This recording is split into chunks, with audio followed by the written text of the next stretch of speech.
तो बहुत समय पहले की बात है, महाराष्ट्र में पावन क्षेत्र में पुंडलिक नाम का एक युवक रहता था। शुरुआत में पुंडलिक अपने माता पिता के प्रति उदासीन था, लेकिन एक बार संतों की संगति मिली उसे और आत्मबोध होने के बाद उसका जीवन पूरी तरीके से बदल गया। उसने संकल्प लिया कि उसके जीवन का एकमात्र मंदिर उसके माता पिता के चरण ही है। नमस्कार, मैं हूँ आपके साथ रितिका पांडे और आप देख रहे हैं न्यूज़ 21। देखिए, एक बहुत ही खूबसूरत कहानी की बात करेंगे जिसमें एक बहुत ही खूबसूरत आखिरी में सीख मिलेगी आपको। वो बरसात की एक रात पुंडलिक अपने वृद्ध माता पिता के पैर दबा रहा था। बाहर घनघोर वर्षा हो रही थी और ठंडी ठंडी हवाएं भी चल रही थी। तभी अचानक झोपड़ी के बाहर एक दिव्य प्रकाश पुंज चमका।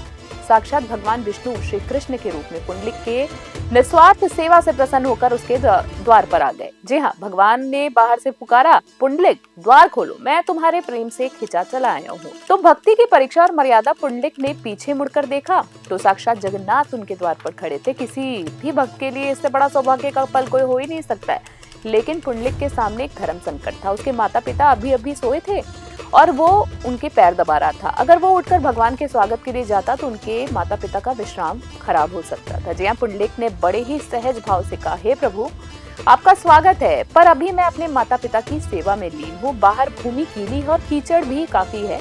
कृपया तब तक आप इस ईंट पर खड़े होकर मेरी प्रतीक्षा करें। उसने पास में ही पड़ी एक ईंट को बाहर की तरफ फेंका, भगवान की तरफ सरकाया। कमर पर हाथ रखे भगवान धीरे धीरे मुस्कुराने लगे। जी हाँ, भगवान विष्णु अपने भक्त की इस अटूट पितृ भक्ति को देखकर मुस्कुरा उठे। उन्हें बुरा भी नहीं लगा, बल्कि वे गर्व से भर गए कि उनका भक्त धर्म और पालन की कितनी निष्ठा कर रहा है। भगवान उसी ईंट पर चढ़कर खड़े हो गए। उन्होंने अपनी दोनों भुजाएं जो है अपने कमर पर रख ली और चुपचाप पुंडलिक के बाहर आने का इंतजार करने लगे। जी हाँ, समय बीतता गया, पहर दर पहर गुजर गए, लेकिन भगवान टस से मस नहीं हुए। वे उसी मुद्रा में खड़े रहे। तो जी हाँ, विठुल का जन्म की अब हम बात करें तो जब पुंडलिक अपनी सेवा से निवृत्त होकर बाहर आए तो उन्होंने देखा कि त्रिलोक के स्वामी ईंट पर खड़े होकर अभी भी भीग रहे हैं और मुस्कुरा रहे हैं और उनकी प्रतीक्षा कर रहे हैं। पुंडलिक ने भगवान के चरणों में गिरकर कहा, भगवान मुझे माफ करे, पर मैं अपने माता पिता की सेवा कर रहा था। भगवान ने कहा, पुंडलिक, तुम्हारी सेवा ने मुझे जीत लिया है। आज से मैं इसी ईंट पर इसी रूप में यहाँ निवास करूंगा।